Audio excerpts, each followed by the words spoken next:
আসসালামু আলাইকুম। আমি মোহাম্মদ সামিউল হক দিহান। গল্পকথনের আজকের পর্বে আমরা শুনতে যাচ্ছি বিখ্যাত লেখক সত্যজিৎ রায়ের বিখ্যাত গ্রন্থ ফেলুদা সমগ্রের প্রথম গল্প ফেলুদার গোয়েন্দাগিরি। রাজেনবাবুকে রোজ বিকেলে মেলে আসতে দেখি। মাথার চুল সব পাকা, গায়ের রং ফর্সা, মুখের ভাব হাসি খুশি। পুরনো নেপোলিয়ার তিব্বতী জিনিস টিনিসের যে দোকানটা আছে সেটাই কিছুক্ষণ কাটিয়ে বাইরে এসে বেঞ্চিতে আধ ঘন্টার মতো বসে সন্ধে হব হব হলে জলপাহাড়ে বাড়ি ফিরে যান। আমি আবার একদিন ওর পেছন পেছন গিয়ে ওর বাড়িটাও দেখে এসেছি। গেটের কাছাকাছি যখন পৌঁছেছি হঠাৎ আমার দিকে ফিরে জিজ্ঞেস করলো, কে হে তুমি, পিছু নিয়েছ? আমি বললাম, আমার নাম তপেশ রঞ্জন বোস।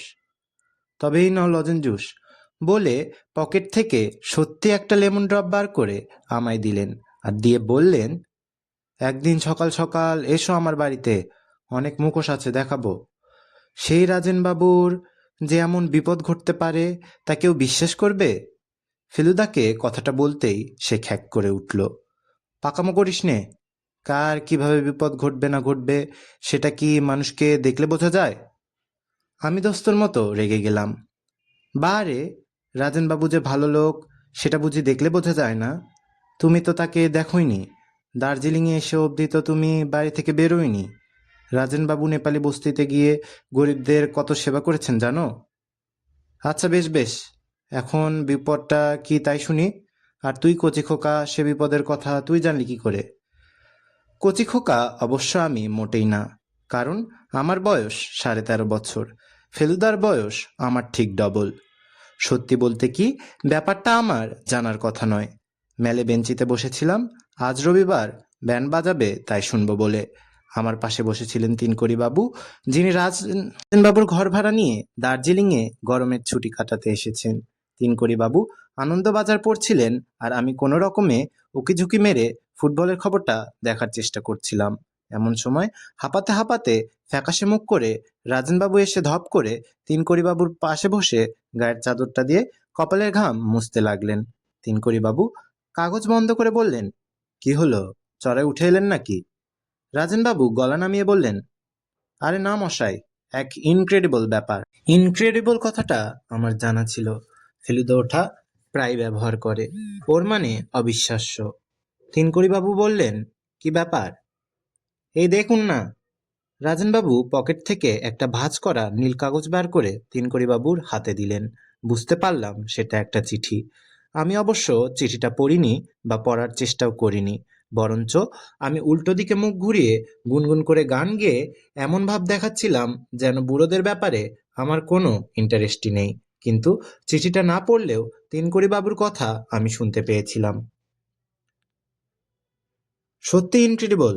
আপনার ওপর কার এমন আক্রোশ থাকতে পারে যে আপনাকে এভাবে শাসিয়ে চিঠি লিখবে? রাজেনবাবু বললেন, তাই তো ভাবছি। সত্যি বলতে কি, কোনোদিন কারো অনিষ্ট করেছি বলে তো মনে পড়ে না। তিনকড়িবাবু এবার রাজেনবাবুর দিকে ঝুঁকে ফিসফিস করে বললেন, হাটের মাঝখানে সব ডিসকাস না করাই ভালো, বাড়ি চলুন। দুই বুড়ো উঠে পড়লেন। ফেলুদা ঘটনাটা শুনে কিছুক্ষণ ভুরু কুঁচকে গুম হয়ে বসে রইল। তারপর বলল, তুই তাহলে বলছিস যে একবার তলিয়ে দেখা চলতে পারে? বারে, তুমি তো রহস্যজনক ঘটনা খুঁজছিলে, বললে অনেক ডিটেকটিভ বই পড়ে তোমারও ডিটেকটিভ বুদ্ধিটা খুব ধারালো হয়ে উঠেছে। তা তো বটেই। এই ধর, আমি তো আজ মেলে যাইনি, তবু বলে দিতে পারি তুই কোন দিকের বেঞ্চে বসেছিলি। কোন দিক? রাধা রেস্টুরেন্টের ডান পাশের বেঞ্চগুলোর একটাতে। আরে বাস, কি করে বুঝলে? আজ বিকেলে রোদ ছিল, তোর বাঁ গালটা রোদে ঝলসেছে, ডান ধারেরটা ঝলসায়নি। একমাত্র ওই বেঞ্চগুলোর একটাতে বসলেই পশ্চিমের রোদটা বাগালে পড়ে। ইনক্রেডিবল। যাকগে, এখন কথা হচ্ছে রাজেন মজুমদারের বাড়িতে একবার যাওয়া দরকার। আর 77 পা। আর যদি না হয়? হবেই ফেলুদা, আমি সেবার গুনেছিলাম। না হলে গাঁটটা তো। হ্যাঁ, কিন্তু বেশি জোরে না, জোরে মারলে আবার আমার মাথার ঘিলু এদিক ওদিক হয়ে যেতে পারে। কি আশ্চর্য, 77-এ রাজেনবাবুর বাড়ি পৌঁছলাম না, আরো 23 পা গিয়ে তবে ওর বাড়ির গেটের সামনে পড়লাম। ফেলুদা ছোট্ট করে একটা গাঁটটা মেরে বলল, আগের বার ফেরার সময় গুনেছিলি না আসার সময়? ফেরার সময়। ইডিয়েট, ফেরার সময় তো ঢালে নামতে হয়, তুই নিশ্চয়ই ধাই ধাই করে ইয়া বড় বড় স্টেপস ফেলছিলি। তা হবে, নিশ্চয়ই তাই।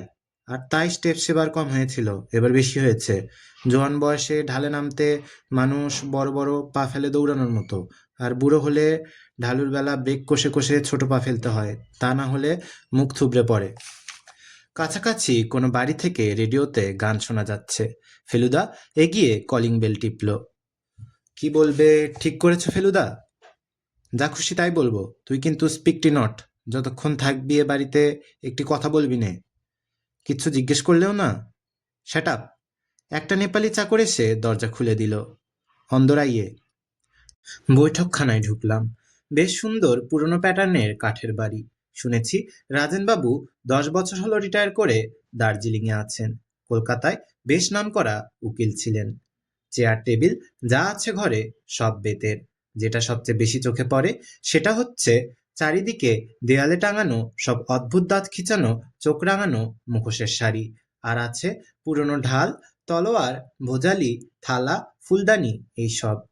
কাপড়ের উপর রং করা বুদ্ধের ছবিও আছে।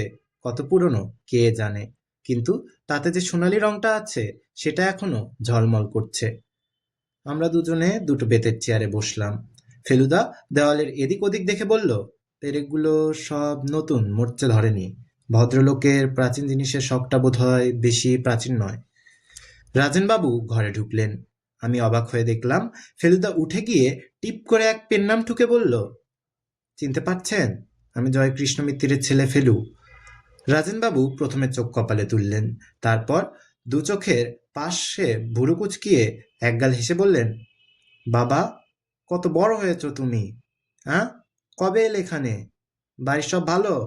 বাবা এসেছেন? ফেলুদা জবাব দিচ্ছে, আর আমি মনে মনে বলছি, কি অন্যায়! এত কথা হলো, আর ফেলুদা একবারও বলল না সে রাজেনবাবুকে চেনে। এবার ফেলুদা আমার পরিচয়টাও দিয়ে দিল। রাজেনবাবুর মুখ দেখে মনেই হলো না যে এই 7 দিন আগে আমাকে লজেন জুস দেবার কথাটা ওর মনে আছে। ফেলুদা এবার বলল, আপনার খুব প্রাচীন জিনিসের শখ দেখছি। রাজেনবাবু বললেন, হ্যাঁ, এখন তো প্রায় নেশায় দাঁড়িয়েছে। কতদিনের ব্যাপার? এই তো মাস 6 হবে, কিন্তু এর মধ্যেই অনেক কিছু সংগ্রহ করে ফেলেছি। ফেলুদা এবার একটা গলা খ্যাকরানি দিয়ে আমার কাছ থেকে শোনা ঘটনায় শুনিয়ে বলল, আমার বাবার মামলার ব্যাপারে যেভাবে সাহায্য করেছিলেন তার প্রতিদানে আমার এই বিপদে, অর্থাৎ আপনার এই বিপদে যদি কিছু করতে পারি। রাজেনবাবুর ভাব দেখে মনে হলো তিনি সাহায্য পেলে খুশি হবেন, কিন্তু তিনি কিছু বলবার আগেই তিনকড়িবাবু ঘরে ঢুকলেন। তার হাঁপানোর বহর দেখে মনে হলো বোধ হয় বেরিয়ে ফিরলেন। রাজেনবাবু আমাদের সঙ্গে ভদ্রলোকের আলাপ করিয়ে দিয়ে বললেন, আমার বিশেষ বন্ধু অ্যাডভোকেট জ্ঞানেশ সেন হচ্ছেন তিনকড়িবাবুর প্রতিবেশী। আমি ঘর ভাড়া দেব শুনে জ্ঞানেশই ওকে সাজেস্ট করে আমার এখানে আসতে বলে। গোড়ায় উনি হোটেলের কথা ভেবেছিলেন। তিনকড়িবাবু হেসে বললেন, আমার ভয় ছিল আমার এই চুরুটের বাতিকটা নিয়ে। এমনও হতে পারত যে রাজেনবাবু হয়তো চুরুটের গন্ধ সহ্য করতে পারেন না, তাই সেটা আমি আমার প্রথম চিঠিতেই লিখে দিয়েছিলাম। ফেলুদা বলল, আপনি কি বায়ু পরিবর্তনের জন্য এসেছেন? তা বটে, তবে বায়ুর অভাবটাই যেন লক্ষ্য করছি বেশি। পাহাড়ে ঠান্ডাটা আর একটু বেশি এক্সপেক্ট করে লোকে। ফেলুদা হঠাৎ বলল, আপনার বোধ হয় গান বাজনার শখ? তিনকড়িবাবু অবাক হাসি এসে বললেন, সেটা জানলে কি করে হে? আপনি যখন কথা বলছেন তখন লক্ষ্য করছি যে লাঠির উপর রাখা আপনার ডান হাতের তর্জনীটা রেডিওর সঙ্গে তাল রেখে যাচ্ছে। রাজেনবাবু হাসতে হাসতে বললেন, মোক্ষম ধরেছ, উনি ভালো শ্যামা সঙ্গীত গাইতে পারেন। ফেলুদা এবার বলল, চিঠিটা হাতের কাছে আছে? রাজেনবাবু বললেন, হাতের কাছে কেন, একবারে বুকের কাছে। রাজেনবাবু কোটের বুক পকেট থেকে চিঠিটা বার করে ফেলুদাকে দিলেন। এইবার সেটা দেখার সুযোগ পেলাম। হাতে লেখা চিঠি নয়, নানান জায়গা থেকে ছাপা বাংলা কথা কেটে কেটে আঠা দিয়ে জুড়ে চিঠিটা লেখা হয়েছে। যা লেখা হয়েছে তা হলো এই, তোমার অন্যায়ের শাস্তি ভোগ করিতে প্রস্তুত হও। ফেলুদা বলল, এ চিঠি কি ডাকে এসেছে? রাজেনবাবু বললেন, হ্যাঁ, লোকাল ডাক বলা বাহুল্য। দুঃখের বিষয় খামটা ফেলে দিয়েছি। দার্জিলিংয়েরই পোস্টমার্ক ছিল, ঠিকানাটাও ছাপা বাংলা কথা কেটে কেটে লেখা। আপনার নিজের কাউকে সন্দেহ হয়? কি আর বলবো বলো, কোনোদিন কারো প্রতি কোনো অন্যায় অত্যাচার করেছি বলে তো মনে পড়ে না। আপনার বাড়িতে যাতায়াত করেন এমন কয়েকজনের নাম করতে পারেন? খুব সহজ। আমি লোকজনের সঙ্গে মিশি কমই। ডাক্তার ফণি মিত্তির আসেন, অসুখ বিসুখ হলে। কেমন লোক বলে মনে হয়? ডাক্তার হিসেবে বোধ হয় সাধারণ স্তরের, তবে তাতে আমার এসে যায় না, কারণ আমার ব্যারামও সাধারণ। সর্দি জ্বর ছাড়া আর কিছু হয়নি দার্জিলিং এসে অবধি, তাই ভালো ডাক্তারের প্রয়োজন হয় না। চিকিৎসা করে পয়সা নেন? তা নেন বই কি, আর আমারও তো পয়সার অভাব নেই। মিথ্যে অব্লিগেশনে যায় কেন? আর কে আসেন? সম্প্রতি মিস্টার ঘোষাল বলে এক ভদ্রলোক যাতায়াত। এই দেখো। দরজার দিকে ফিরে দেখি একটা ফর্সা মাঝারি হাইটের স্যুট পরা ভদ্রলোক হাসি মুখে ঘরে ঢুকছেন। আমার নাম শুনলাম বলে মনে হলো যেন। রাজনবাবু বললেন, এইমাত্র আপনার নাম করা হয়েছে। আপনারও আমার মতো পুরনো জিনিসের শখ, সেটা এই ছেলেটিকে বলতে যাচ্ছিলুম, আপনার সঙ্গে আলাপ করিয়ে দেই। নমস্কার টমস্কারের পর মিস্টার ঘোষাল, পুরো নাম অবনীমোহন ঘোষাল, রাজনবাবুকে বললেন, আপনাকে আজ দোকানে দেখলুম না, তাই একবার ভাবলুম খোঁজ নিয়ে যাই। রাজনবাবু বললেন, না, আজ শরীরটা ভালো ছিল না। বুঝলাম রাজনবাবু চিঠিটার কথা মিস্টার ঘোষালকে বলতে চান না। ফেলুদা মিস্টার ঘোষাল আসার সঙ্গে সঙ্গেই চিঠিটা হাতের তেলের মধ্যে লুকিয়ে ফেলেছে। ঘোষাল বললেন, আপনি ব্যস্ত থাকলে আজ বরং, আসলে আপনার এই, অর্থাৎ তিব্বতের ঘন্টাটা একবার দেখার ইচ্ছা ছিল। রাজনবাবু বললেন, সে তো খুব সহজ ব্যাপার, এত আমতা করার কি আছে, হাতের কাছেই তো আছে। রাজনবাবু ঘন্টা আনতে পাশের ঘরে চলে গেলেন। ফেলুদা ঘোষালকে জিজ্ঞেস করল, আপনি কি এখানেই থাকেন? ভদ্রলোক দেওয়াল থেকে একটা ভোজালি নামিয়ে সেটা দেখতে দেখতে বললেন, আমি কোনো জায়গায় বেশি দিন থাকি না। আমার ব্যবসার জন্য প্রচুর ঘুরতে হয়। আমি কিউরিও সংগ্রহ করি। বাড়ি ফেরার পথে ফেলুদাকে জিজ্ঞেস করে জেনেছিলাম কিউরিও মানে দুষ্প্রাপ্য প্রাচীন জিনিস। রাজেনবাবু ঘণ্টাটা নিয়ে এলেন। দারুণ দেখতে জিনিসটা। নিচের অংশটা রূপোর তৈরি, হাতলটা তামা ও পেতল মেশানো, আর তার উপরে লাল নীল সব পাথর বসানো। অবনীবাবু চোখ টোক কুচকে বেশ অনেকক্ষণ ধরে ঘণ্টাটা এদিক ওদিক ঘুরিয়ে ফিরিয়ে দেখলেন। রাজেনবাবু বললেন, কি মনে হয়? সত্যিই দাও মেরেছেন, একেবারে খাঁটি পুরনো জিনিস। আপনি বললে আমার আরও কোনো সন্দেহ থাকে না। দোকানদার বলে এটা নাকি একেবারে খোদ লামার প্রাসাদের জিনিস। কিছুই আশ্চর্য না। আপনি বোধহয় এটা হাতছাড়া করতে রাজি নন, মানে ভালো দাম পেলেও। রাজেনবাবু মিষ্টি করে হেসে ঘাড় নাড়তে নাড়তে বললেন, ব্যাপারটা কি জানেন, শখের জিনিস ভালোবেসে কিনেছি, সেটা বেচে লাভ করব, এমন কি কেনা দরেও বেচবো, এই ইচ্ছে আমার নেই। অবনীবাবু ঘন্টাটা ফিরিয়ে দিয়ে বললেন, আজ আসি, কাল আশা করি বেরোতে পারবেন একবার। রাজেনবাবু বললেন, ইচ্ছে তো আছে। অবনীবাবু বেরিয়ে যাওয়ার পর ফেলুদা রাজেনবাবুকে বলল, কটা দিন একটু না বেরিয়ে টেরিয়ে সাবধানে থাকা উচিত নয় কি? সেটাই বোধহয় ঠিক, কিন্তু মুশকিল কি জানো, সেই চিঠির ব্যাপারটা এতই অবিশ্বাস্য যে এটাকে ঠিক যেন সিরিয়াসলি নিতেই পারছি না। মনে হচ্ছে এটা যেন একটা ঠাট্টা, যাকে বলে প্র্যাকটিক্যাল জোক। যতদিন না সেটা সম্বন্ধে ডেফিনিট হওয়া যাচ্ছে ততদিন বাড়িতেই থাকুন না। আপনার নেপালি চাকরটা কদিনের? একেবারে গোড়া থেকেই আছে, কমপ্লিটলি রিলায়েবল। ফেলুদা এবার তিনকড়িবাবুর দিকে ফিরে বলল, আপনি কি বেশিরভাগ সময় বাড়িতেই থাকেন? সকাল বিকেল ঘন্টাখানেক একটু এদিক ওদিক ঘুরে আসি আর কি, কিন্তু বিপদ যদি ঘটেই। আমি বুড়ো মানুষ, খুব বেশি কিছু করতে পারি কি? আমার বয়স হলো 64, রাজেনবাবুর চেয়ে 1 বছর কম। রাজেনবাবু বললেন, উনি চেঞ্জে এসেছেন, ওকে আর বাড়িতে বন্দি করে রাখার ফন্দি করছো কেন তোমরা? আমি থাকবো, চাকর থাকবে, এই যথেষ্ট। তোমরা চাও তো দুবেলা খোঁজ খবর নিয়ে যেও এখন। বেশ, তাই হবে। ফেলুদার দেখা দেখি আমিও উঠে পড়লাম। আমরা যেখানে বসেছিলাম তার উল্টো দিকেই একটা ফায়ারপ্লেসের উপরের একটা তাক, আর সেই তাকের উপর 3টে ফ্রেমে বাঁধানো ছবি। ফেলুদা ছবিগুলোর দিকে এগিয়ে গেল। প্রথম ছবিটা দেখিয়ে রাজেনবাবু বললেন, ইনি আমার স্ত্রী, বিয়ের 4 বছর পরেই মারা গিয়েছিলেন। দ্বিতীয় ছবি একজন আমার বয়সী ছেলের, গায়ে ভেলভেটের কোট।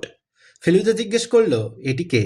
রাজেনবাবু হো হো করে হেসে বললেন, সময়ের প্রভাবে মানুষের চেহারার কি বিচিত্র পরিবর্তন ঘটতে পারে সেইটা বোঝানোর জন্যই এই ছবি রেখেছি। উনি হচ্ছেন আমারই বাল্য সংস্করণ। বাঁকুড়া মিশনারি স্কুলে পড়তাম তখন। আমার বাবা ছিলেন বাঁকুড়ার ম্যাজিস্ট্রেট। সত্যি ভারী ফুটফুটে চেহারা ছিল রাজেনবাবুর ছেলে বয়সে। অবশ্য ছবি দেখে ভুলো না, দুরন্ত বলে ভারী বদনাম ছিল আমার। শুধু যে মাস্টারদের জ্বালিয়েছি তা নয়, ছাত্রদেরও। একবার স্পোর্টসের দিন 100 ইয়ার্সে আমাদের বেস্ট রানারকে কাত করে দিয়েছিলাম ল্যাং মেরে। তৃতীয় ছবিটা ফেলুদার বয়সী একজন ছেলের। রাজেনবাবু বললেন, সেটা তার একমাত্র ছেলে প্রবীর। উনি এখন কোথায়? রাজেনবাবু গলা খেঁকড়িয়ে বললেন, জানি না ঠিক, বহুকাল দেশ ছাড়া, প্রায় 16 ইয়ার্স। আপনার সঙ্গে চিঠি লেখালেখি নেই? না। ফেলুদা দরজার দিকে এগোতে এগোতে বলল, ভারী ইন্টারেস্টিং কেস। আমি মনে মনে বললাম, ফেলুদা একেবারে বইয়ের ডিটেকটিভের মতো কথা বলছে। বাইরেটা ছমছমে অন্ধকার হয়ে এসেছে। জলপাহাড়ের গায়ের বাড়িগুলোতে বাতি জ্বলে উঠেছে। পাহাড়ের নিচের দিকে চেয়ে দেখলাম রঙিন উপত্যকা থেকে কুয়াশা উপর দিকে উঠছে। রাজেনবাবু আর তিনকড়িবাবু আমাদের সঙ্গে গেট অবধি এলেন। রাজেনবাবু গলা নামিয়ে ফেলুদাকে বললেন, তুমি ছেলে মানুষ, তাই তোমাকে বলছি, একটু যে নার্ভাস বোধ করছি না তা নয়। এমন শান্তিপূর্ণ পরিবেশে এই চিঠি যেন বিনাময়কে বজ্রপাত। ফেলুদা বেশ জোরের সঙ্গে বলল, আপনি কিছু ভাববেন না, আমি এর সমাধান করবই। আপনি নিশ্চিন্তে বিশ্রাম করুন গিয়ে। রাজেনবাবু good night and thank you বলে চলে গেলেন।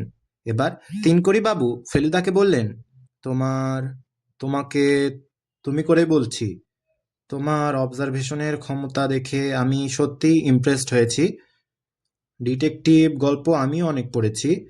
এই চিঠিটার ব্যাপারে আমি হয়তো তোমাকে কিছুটা সাহায্যও করতে পারি। তাই নাকি? এই যে টুকরো টুকরো ছাপা কথা কেটে চিঠিটা লেখা হয়েছে, এর থেকে কি বুঝলে বলো তো? ফেলুদা কয়েক সেকেন্ড ভেবে বলল, 1 নম্বর, কথাগুলো কাটা হয়েছে খুব সম্ভবত ব্লেড দিয়ে, কাঁচি দিয়ে নয়। Very good. 2 নম্বর, কথাগুলো নানা রকম বই থেকে নেওয়া হয়েছে, কারণ হরফ ও কাগজে তফাৎ রয়েছে। Very good. সেই সব বই সম্বন্ধে কোনো আইডিয়া করেছো? চিঠির 2টো শব্দ শাস্তি আর প্রস্তুত মনে হচ্ছে খবরের কাগজ থেকে কাটা। আনন্দবাজার। তাই বুঝি? ইয়েস, ওই টাইপটা আনন্দবাজারেই ব্যবহার করা হয়, অন্য বাংলা কাগজে নয়। আর অন্য কথাগুলোও কোনোটাই পুরনো বই থেকে নেওয়া হয়নি, কারণ যে হরফে ওগুলো ছাপা সেটা হয়েছে মাত্র 20 বছর বয়স হবে বোধ হয়। আর যে আঠা দিয়ে আটকানো হয়েছে সেটা সম্বন্ধে কোনো ধারণা করেছেন আপনি? গন্ধটা গ্রিপেক্স আঠার মতো। চমৎকার ধরেছেন। কিন্তু আপনিও তো ধরার ব্যাপারে কম যান না দেখছি। তিনকড়িবাবু হেসে বললেন, কিন্তু তোমার বয়সে আমি ডিটেকটিভ কথাটার মানে জানতুম কিনা সন্দেহ। বাড়ি ফেরার পথে ফেলুদা বলল, রাজেনবাবুর মিস্ট্রি সলভ করতে পারবো কিনা জানি না, কিন্তু সেই সূত্রে তিনকড়িবাবুর সঙ্গে আলাপটা বেশ ফাও পাওয়া গেল। আমি বললাম, তাহলে উনি ব্যাপারটা তদন্ত করুন না, তুমি আর মিথ্যে মাথা ঘামাচ্ছ কেন? আহা, বাংলা হরফের ব্যাপারটা জানা আছে বলে কি সবই জানবেন নাকি? ফেলুদার কথাটা শুনে ভালোই লাগলো। ওর মতো বুদ্ধি আশা করি তিনকড়িবাবুর নেই। মাঝে মাঝে ফোড়ন দিলে আপত্তি নেই, কিন্তু আসল কাজটা যেন ফেলুদাই করে। কাকে অপরাধী বলে মনে হচ্ছে ফেলুদা? অপরা কথাটা মাঝখানেই ফেলুদা থেমে গেল। তার দৃষ্টি দেখলাম একজন লোককে ফলো করে পেছন দিকে ঘুরছে। লোকটাকে দেখলি? কই না তো, মুখ দেখিনি তো। ল্যাম্পের আলোটা পড়ল আর ঠিক মনে হলো। ফেলুদা আবার থেমে গেল। কি মনে হলো ফেলুদা? না, বোধহয় চোখের ভুল। পা চালিয়ে খিদে পেয়েছে। ফেলুদা হলো আমার মাস্তুতো দাদা। ও আর আমি আমার বাবার সঙ্গে দার্জিলিংয়ে বেড়াতে এসে শহরের নিচের দিকে স্যানাটোরিয়ামে উঠেছি। স্যানাটোরিয়াম ভর্তি বাঙালি। বাবা তাদেরই মধ্য থেকে সমবয়সী বন্ধু জুটিয়ে তাস টাস খেলে গল্প টল্প করে সময় কাটাচ্ছেন। আমি আর ফেলুদা কোথায় যাই কি করি তা নিয়ে বিশেষ মাথা ঘামান না। আজ সকালে আমার ঘুম থেকে উঠতে একটু দেরি হয়েছে। উঠে দেখি বাবা রয়েছেন, কিন্তু ফেলুদার বিছানা খালি। কি ব্যাপার? বাবাকে জিজ্ঞেস করতে বললেন। ও এসে অবধি কাঞ্চনজঙ্ঘা দেখেনি। আজ দিনটা পরিষ্কার দেখে বোধ হয় আগে ভাগে বেরিয়েছে। আমি কিন্তু মনে মনে আন্দাজ করেছিলাম যে ফেলুদা তদন্তর কাজ শুরু করে দিয়েছে, আর সেই কাজেই বেরিয়েছে। কথাটা ভেবে ভারী রাগ হলো। আমাকে বাদ দিয়ে কিছু করার কথা তো ফেলুদার নয়। যাই হোক, আমিও মুখটুক ধুয়ে চাটা খেয়ে বেরিয়ে পড়লাম। লেডেন লারোডে ট্যাক্সি স্ট্যান্ডটার কাছাকাছি এসে ফেলুদার সঙ্গে দেখা হয়ে গেল। আমি বললাম, বা রে, তুমি আমায় ফেলে বেরিয়েছো কেন? শরীরটা ম্যাজম্যাজ করছিল, তাই ডাক্তার দেখাতে গিয়েছিলাম। ফণি ডাক্তার, তোরও একটু একটু বুদ্ধি খুলেছে দেখছি। দেখালে? 4 টাকা ভিজিট নিল আর একটা ওষুধ লিখে দিল। ভালো ডাক্তার? অসুখ নেই তাও পরীক্ষা করে ওষুধ দিচ্ছে। কেমন ডাক্তার বুঝে দেখ। তারপর বাড়ির যা চেহারা দেখলাম, তাতে পয়সা যে খুব বেশি তাও মনে হয় না। তাহলে উনি কখনোই চিঠিটা লেখেননি কেন? গরিব লোকের অত সাহস হয়? তা টাকার দরকার হলে হয় বই কি, কিন্তু চিঠিতে তো টাকা চায়নি। ওইভাবে খোলাখুলি বুঝি কেউ টাকা চায়? তবে রাজনবাবুর অবস্থা কাল কিরকম দেখলি বলতো? কেমন যেন ভীতু ভীতু। ভয় পেয়ে মনের অসুখ হতে পারে, সেটা জানিস? তা তো পারেই। আর মনের অসুখ থেকে শরীরের অসুখ, তা বুঝি হয়? ইয়েস। আর শরীরের অসুখ হলে ডাক্তার ডাকতে হবে, সেটা আশা করি তোর মতো ক্যাবলারও জানা আছে। ফেলুদার বুদ্ধি দেখে আমার প্রায় নিঃশ্বাস বন্ধ হয়ে এলো। অবশ্য ফণি ডাক্তার যদি সত্যি এই সব ভেবে টেবে চিঠিটা লিখে থাকে, তাহলে ওরও বুদ্ধি সাংঘাতিক বলতে হবে। ম্যালের মুখে ফোয়ারার কাছাকাছি যখন এসেছি, তখন ফেলুদা বলল, কিউরিও সম্বন্ধে একটা কিউরিওসিটি বোধ করছি। কিউরিওর মানে আগেই শিখেছিলাম, আর কিউরিওসিটি মানে যে কৌতূহল, সেটা স্কুলেই শিখেছি। আমাদের ঠিক পাশেই নেপাল কিউরিও শপ। রাজনবাবু আর অবনীবাবু এখানেই আসেন। ফেলুদা শটান দোকানের ভিতর গিয়ে ঢুকলো। দোকানদারের গায়ে ছাই রঙের কোট, গলায় মাফলার আর মাথায় সোনালি কাজ করা কালো টুপি। ফেলুদাকে দেখে হাসি হাসি মুখ করে এগিয়ে এলো। দোকানের ভেতরটা পুরনো জিনিসপত্রে গিজগিজ করছে। আলো বেশি নেই, আর গন্ধটাও যেন সেকেলে। ফেলুদা এদিক ওদিক দেখে গম্ভীর গলায় বলল, ভালো পুরনো থাঙ্কা আছে? এই পাশের ঘরে আসুন। ভালো জিনিস তো বিক্রি হয়ে গেছে সব, তবে নতুন মাল আবার কিছু আসছে। পাশের ঘরে যাবার সময় আমি ফেলুদার কানের কাছে মুখ নিয়ে গিয়ে বললাম, থাঙ্কা কি জিনিস? ফেলুদা দাঁতে দাঁত চেপে বলল, দেখতেই তো পাবি। পাশের ঘরটা আরো ছোট, যাকে বলে একেবারে ঘুপচি। দোকানদার দেওয়ালে ঝোলানো সিল্কের উপর আঁকা একটা বুদ্ধের ছবি দেখিয়ে বলল, এই একটাই ভালো জিনিস আছে, তবে একটু ড্যামেজড। একে বলে থাঙ্কা? এ জিনিস তো রাজনবাবুর বাড়িতে অনেক আছে। ফেলুদা ভীষণ বিজ্ঞের মতো থাঙ্কাটার গায়ের উপর চোখ ঠেকিয়ে উপর থেকে নিচে অবধি প্রায় 3 মিনিট ধরে দেখে বলল, এটার বয়স তো 70 বছরের বেশি বলে মনে হচ্ছে না। আমি অন্তত 300 বছরের পুরনো জিনিস চাইছি। দোকানদার বলল, আমরা আজ বিকেলে কিন্তু 1 লট মাল পাচ্ছি, তার মধ্যে ভালো থাঙ্কা থাপ পাবেন আপনি। আজই পাচ্ছেন? আজই। এ খবরটা তাহলে রাজনবাবুকে জানাতে হয়। মিস্টার মজুমদার, ওনার তো জানাই আছে। রেগুলার খদ্দের যে 2-3 জন আছেন, তারা সকলেই নতুন মাল দেখতে আসছেন বিকেলে। অবনীবাবু খবরটা পেয়ে গেছেন মিস্টার ঘোষালো? জরুর। আর বড় খদ্দের কে আছে আপনাদের? আর আছেন মিস্টার গিলমোর, চা বাগানের ম্যানেজার, সপ্তাহে 2 দিন বাগান থেকে আসেন। আর মিস্টার নাওলাখা, উনি এখন সিকিমে। বাঙালি আর কেউ নেই? না স্যার। আচ্ছা, দেখি বিকেলে যদি একবার ঢু মারতে পারি। তারপর আমার দিকে ফিরে বলল, তোপসে, তুই একটা মুখোশ চাস? তোপসে যদিও আমার আসল ডাকনাম নয়, তবু ফেলুদা তপেশ থেকে ওই নামটাই করে নিয়েছে। মুখোশের লোভ কি সামলানো যায়? ফেলুদা নিজে একটা বাছাই করে আমাকে কিনে দিয়ে বলল, এইটাই সবচেয়ে হরেন্ডাস, কি বলিস? ফেলুদা বলে, হরেন্ডাস বলে আসলে কোনো কথা নেই। ট্রিমেন্ডাস মানে সাংঘাতিক, আর হরিবল মানে বীভৎস। এই দুটো একসঙ্গে বোঝাতে নাকি কেউ কেউ হরেন্ডাস ব্যবহার করে। মুখোশটা সম্বন্ধে যে ওই কথাটা দারুণ খাটে সে বিষয়ে কোনো সন্দেহ নেই। দোকান থেকে বেরিয়ে ফেলুদা আমার হাত ধরে কি একটা বলতে গিয়ে হঠাৎ থেমে গেল। এবারও দেখি ফেলুদা একজন লোকের দিকে দেখছে। বোধহয় কাল রাতে যাকে দেখেছিল সেই লোকটাই। বয়স আমার বাবার মতো, মানে 40-42, গায়ের রং ফর্সা, চোখে কালো চশমা। যে স্যুটটা পরে আছে সেটা দেখে মনে হয় খুব দামি। ভদ্রলোক মেলের মাঝখানে দাঁড়িয়ে পাইপ ধরাচ্ছেন। আমার দেখেই কেমন যেন চেনা চেনা মনে হলো, কিন্তু কোথায় দেখেছি ঠিক বুঝতে পারলাম না। ফেলুদা সোজা লোকটার দিকে এগিয়ে গিয়ে তার পাশে দাঁড়িয়ে ভীষণ সাহেবী কায়দায় উচ্চারণ বলল, এক্সকিউজ মি, আপনি কি মিস্টার চ্যাটার্জি? ভদ্রলোকও একটু গম্ভীর গলায় পাইপে কামড় দিয়ে বলল, no, I am not. Feluda খুবই অবাক হবার ভান করে বলল, স্ট্রেঞ্জ, আপনি সেন্ট্রাল হোটেলে উঠেছেন না?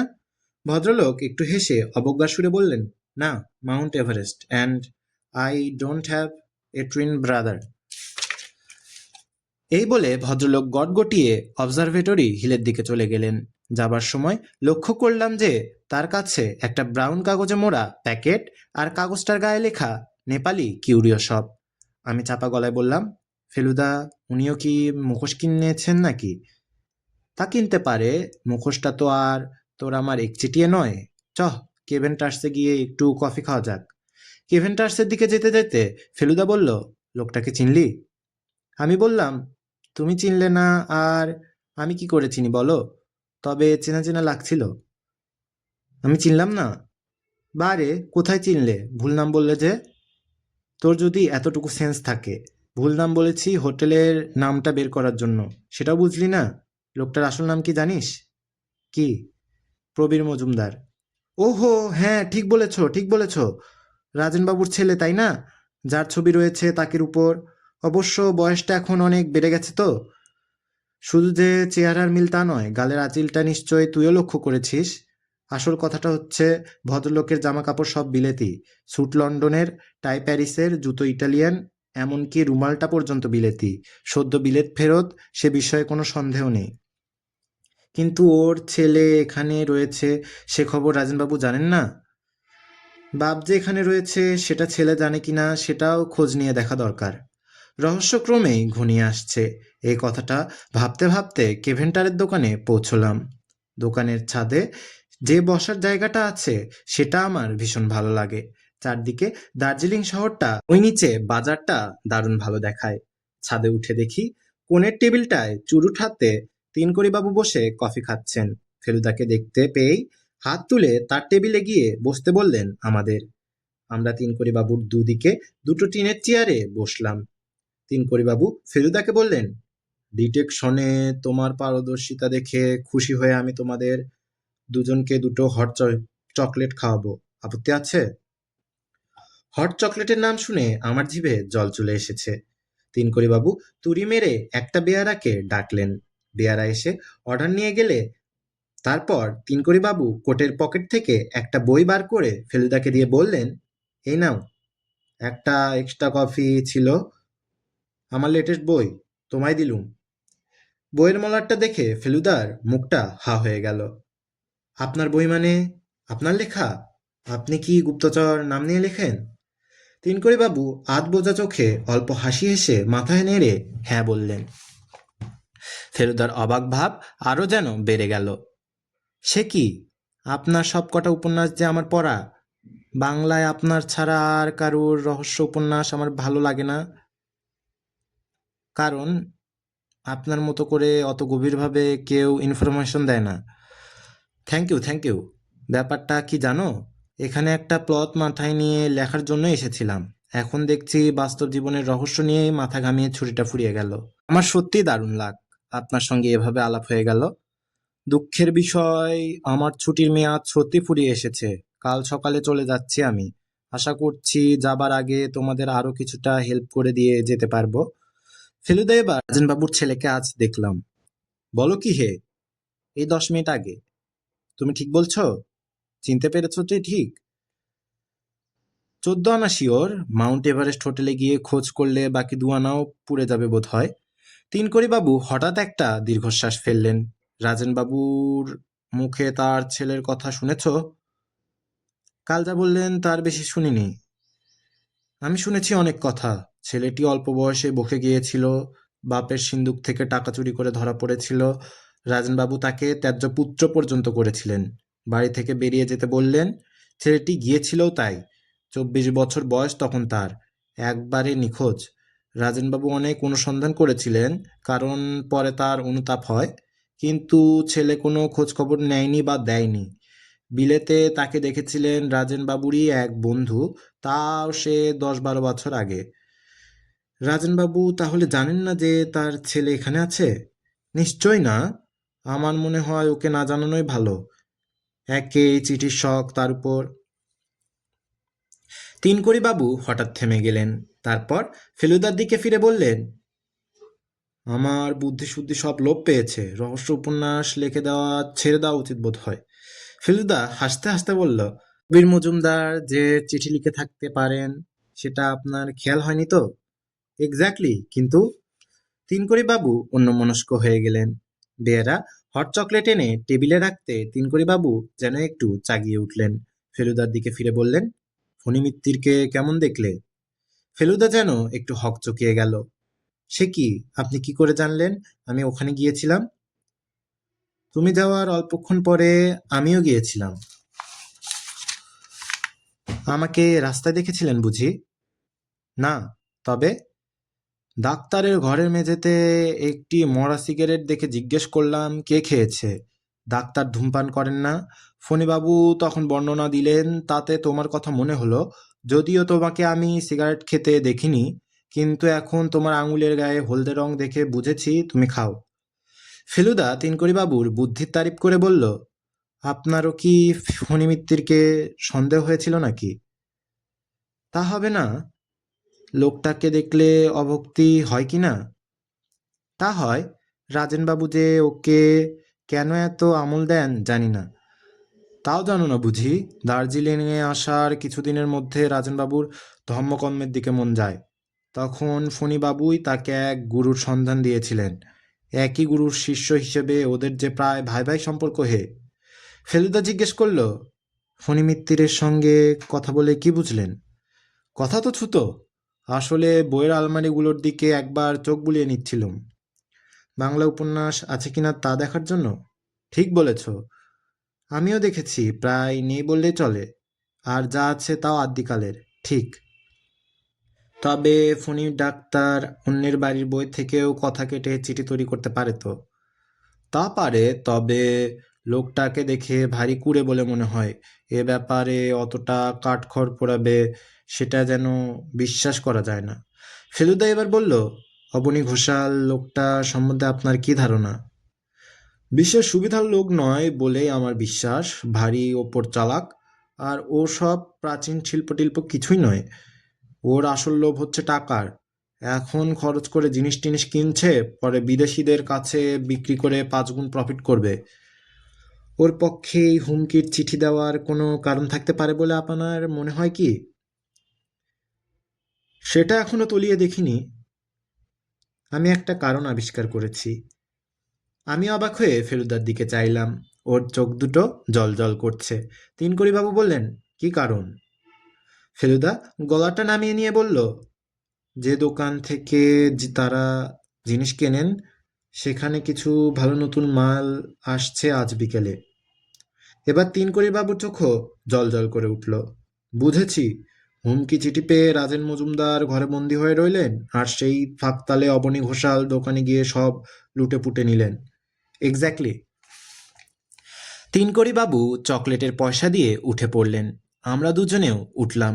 উৎসাহে আর উত্তেজনায় আমার বুকটা টিপ টিপ করছিল। গুণী ঘোষাল, প্রবীর মজুমদার আর ফণিমিত্তির তিনজনকেই তাহলে সন্দেহ করার কারণ আছে।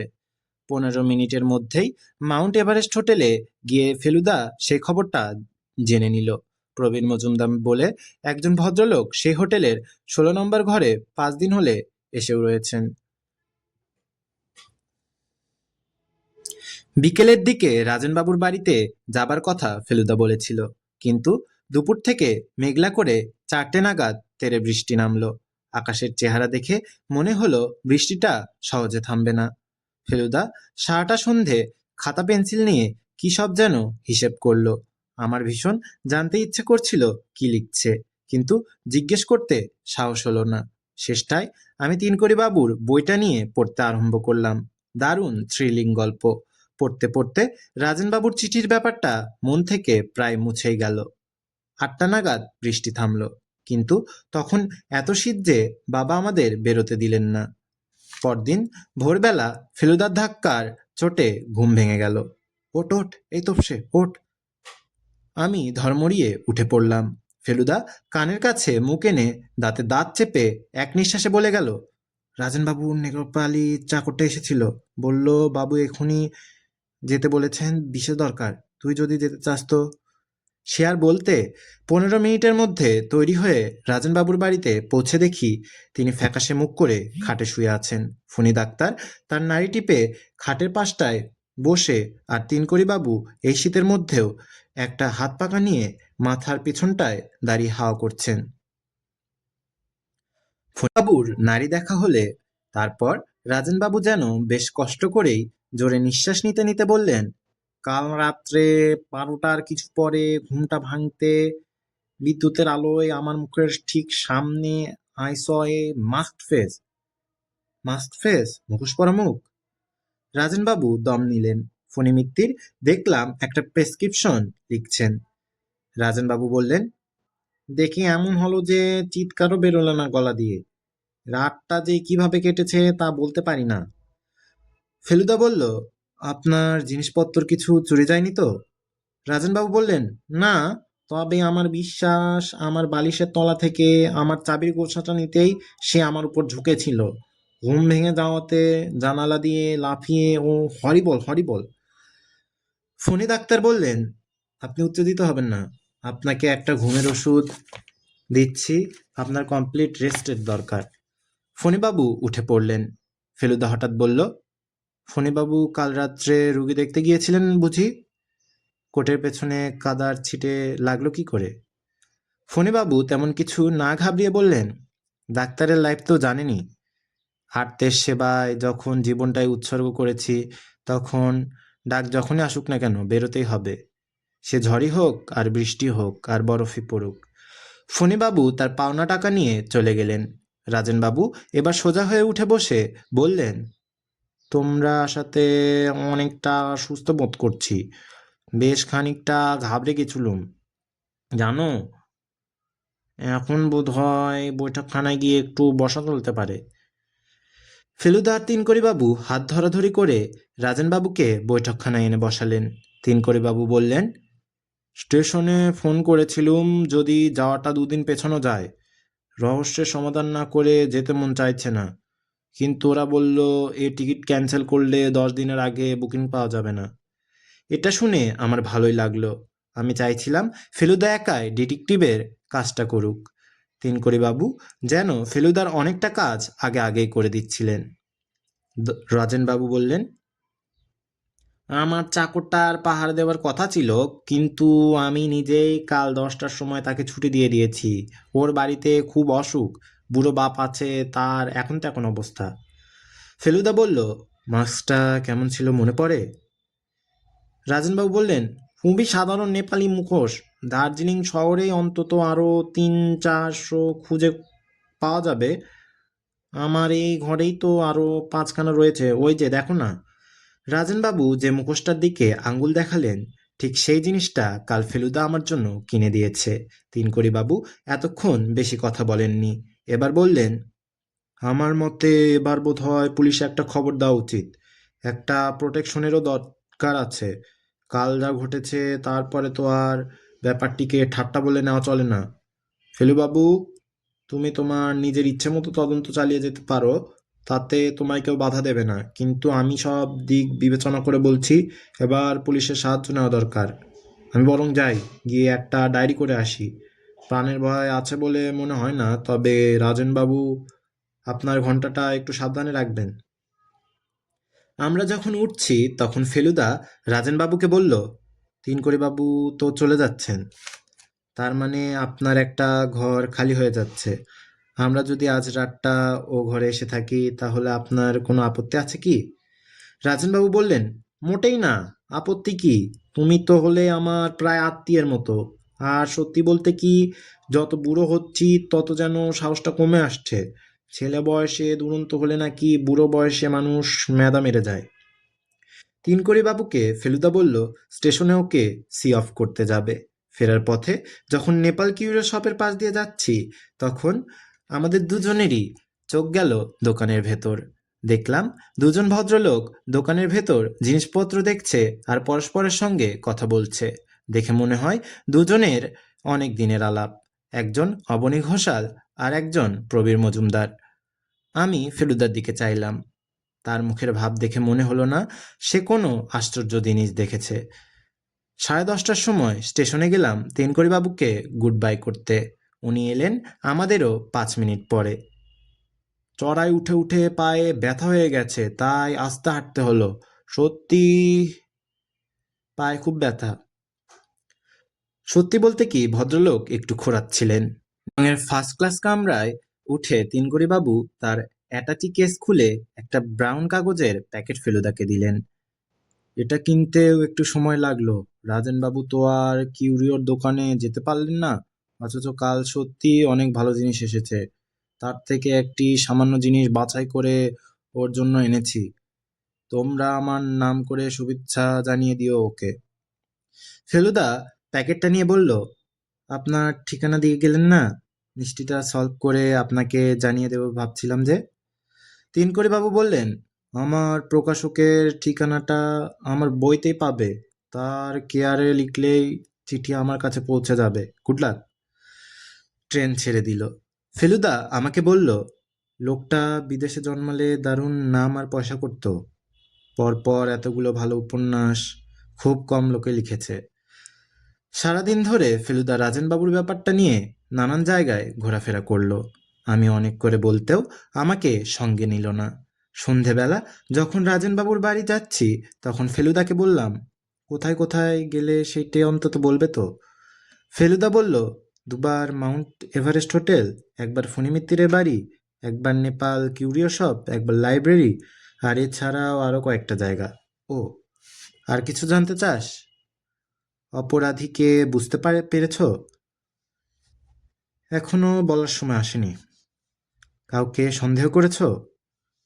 ভালো ডিটেকটিভ হলে প্রত্যেককেই সন্দেহ করতে হয়। প্রত্যেককে মানে? এই ধর তুই, আমি, যার কাছে মুখোশ আছে সেই সন্দেহের পাত্র, সে যেই লোকই হোক। তাহলে তুমি বা বাদ যাবে কেন? বেশি বাজে বকিস নে। বারে, তুমি যে রাজেনবাবুকে আগে চিনতে সে কথা তো গোড়ায় বলনি। তার মানে সত্য গোপন করেছো। আর আমার মুখোশ তো ইচ্ছে করলে তুমিও ব্যবহার করতে পারো, হাতের কাছেই থাকে। Shut up. রাজেনবাবুকে এবেলা দেখে তবু অনেকটা ভালো লাগলো। কেমন আছেন জিজ্ঞেস করতে বললেন, দুপুরটা বেশ ভালো বোধ করছিলাম। যত সন্ধে হয়ে আসছে ততই যেন কেমন অস্বস্তি লাগছে। ফেলুদা বাবুর দেওয়া প্যাকেটটা রাজেনবাবুকে দিল। সেটা খুলে তার থেকে একটা চমৎকার বুদ্ধের মাথা বের হলো। সেটা রেখে রাজেনবাবুর চোখ ছলছল করে এলো। ধরা গলায় বললেন, ফাঁসা জিনিস, ফাঁসা জিনিস। ফেলুদা বলল, পুলিশ থেকে লোক এসেছিল? আর বলো না, এসে 32 রকম জেরা করলো। কতদূর কি হদিস পাবে জানি না, তবে আজ থেকে বাড়িটা ওয়াচ করার জন্য লোক থাকবে সেই যা নিশ্চিন্তি। সত্যি বলতে কি, তোমরা হয়তো না এলেও চলতো। ফেলুদা বলল, স্যানাটোরিয়ামে বড্ড গোলমাল, এখানে হয়তো চুপচাপ আপনার কেসটা নিয়ে একটু ভাবতে পারবো। রাজেনবাবু হেসে বললেন, আর তাছাড়া আমার চাকরটা খুব ভালো রান্না করে। আজ মুরগির মাংস রাঁধতে বলেছি, স্যানিটোরিয়ামে অমনটি খেতে পাবে না। রাজেনবাবু আমাদের ঘরটা দেখিয়ে দিয়ে নিজের ঘরে চলে গেলেন। ফেলুদা শটান খাটের উপর শুয়ে পড়ে একটা সিগারেট ধরিয়ে কড়িকাঠের দিকে তাক করে পরপর 5টা ধোঁয়া রিং ছাড়ল। তারপর আধবোঝা চোখে বেশ কিছুক্ষণ চুপ করে থেকে বলল, ফণী মিত্তির কাল সত্যি রোগী দেখতে গিয়েছিলেন। কার্ট রোডে একজন ধনী পাঞ্জাবি ব্যবসায়ীর বাড়ি। আমি খোঁজ নিয়েছি। 11:30 থেকে 12:30 অবধি ওখানেই ছিলেন। তাহলে ফণী মিত্তির অপরাধী নন? ফেলুদা আমার কথার জবাব না দিয়ে বলল, প্রবীর মজুমদার 16 বছর ইংল্যান্ডে থেকে বাংলা প্রায় ভুলেই গেছেন। তাহলে ওই চিঠি ওর পক্ষে লেখা সম্ভব নয়। আর ওর টাকার কোনো অভাব নেই। তাছাড়া দার্জিলিংয়ে এসেও লেবুঙে ঘোড়দৌড়ের বাজিতে উনি অনেক টাকা করেছেন। আমার দম আটকে গেল। ফেলুদার আরও কিছু বলার আছে সেটা বুঝতে পারছিলাম।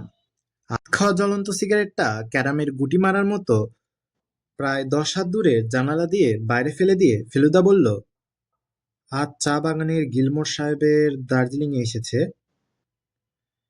প্ল্যাটার্স ক্লাবে গিয়ে ওর সঙ্গে দেখা করেছিলাম।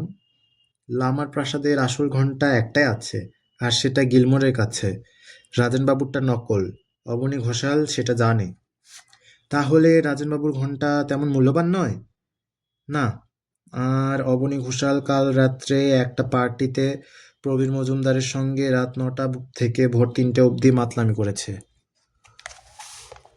ও, আর মুখোশ পরা লোকটা এসেছিল 12টার পরেই।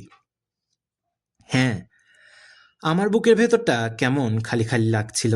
বললাম, তাহলে? ফেলুদা কিছু না বলে একটা দীর্ঘশ্বাস ফেলে খাট থেকে উঠে পড়ল। ওর ভুরু দুটো যে এতটা কুঁচকোতে পারে তা আমার জানাই ছিল না। কয়েক সেকেন্ড চুপ করে দাঁড়িয়ে থেকে কি যেন ভেবে ফেলুদা বৈঠকখানার দিকে চলে গেল। যাবার সময় বলল, একটু একা থাকতে চাই, ডিস্টার্ব করিস না। কি আর করি, এবার ওর জায়গায় আমি বিছানায় শুলাম। সন্ধ্যা হয়ে আসছে। ঘরের বাতিটা আর জ্বালতে ইচ্ছে করলো না। খোলা জানালা দিয়ে অবজারভেটরি হিলের দিকটায় অন্যান্য বাড়ির আলো দেখতে পাচ্ছিলাম। বিকেলে ম্যাল থেকে একটা গোলমালের শব্দ পাওয়া যায়। এখন সেটা মিলিয়ে আসছে। একটা ঘোড়ার খুরের আওয়াজ পেলাম দূর থেকে, কাছে এসে আবার মিলিয়ে গেল। সময় চলে যাচ্ছে। জানালা দিয়ে শহরের আলো কেমন যেন ঝাপসা হয়ে আসছে। বোধহয় কুয়াশা হচ্ছে। ঘরের ভেতরটা এখন আরো অন্ধকার। একটা ঘুম ঘুম ভাব আসছে বলে মনে হলো। চোখের পাতা দুটো কাছাকাছি এসে গেছে এমন সময় মনে হলো কে যেন ঘরে ঢুকছে। মনে হতেই এমন ভয় হলো যে যেদিক থেকে লোকটা আসছে সেদিকে না তাকিয়ে আমি জোর করে নিঃশ্বাস বন্ধ করে জানালার দিকে তাকিয়ে রইলাম। কিন্তু লোকটা যে আমার দিকে আসছে আর আমার সামনে এসে দাঁড়ালো, যে জানালার বাইরে শহরের দৃশ্যটা ঢেকে দিয়ে একটা অন্ধকার কি যেন এসে আমার সামনে দাঁড়িয়েছে। তারপর সেই অন্ধকার জিনিসটা নিচু হয়ে আমার দিকে এগিয়ে এলো। এবার তার মুখটা আমার মুখের সামনে, আর সেই মুখে একটা মুখোশ। আমি যেই চিৎকার করতে যাব অমনি অন্ধকার শরীরটা একটা হাত উঠে গিয়ে মুখোশটা খুলতেই দেখি ফেলুদা। কি রে, ঘুমিয়ে পড়েছিলি নাকি? ও ফেলুদা, তুমি? তা আমি না তো কে? তুই কি ভেবেছিলি? ফেলুদা ব্যাপারটা বুঝে একটা অট্টহাস্য করতে গিয়ে হঠাৎ থেমে গম্ভীর হয়ে গেল। তারপর খাটের পাশটায় বসে বলল, রাজেনবাবুর মুখোশগুলো সবকটা পরে দেখছিলাম। তুই এইটা একবার পর তো। ফেলুদা আমাকে মুখোশটা পরিয়ে দিল। অস্বাভাবিক বলে কিছু লাগছে কি? কই না তো। আমার পক্ষে একটু বড়, এই যা। আর কিচ্ছু না? ভালো করে ভেবে দেখ তো। একটু একটু যেন গন্ধ। কিসের গন্ধ? চুরুট। ফেলুদা মুখোশটা খুলে নিয়ে বলল, এক্স্যাক্টলি। আমার বুকের ভেতরটা আবার টিপ টিপ করছিল।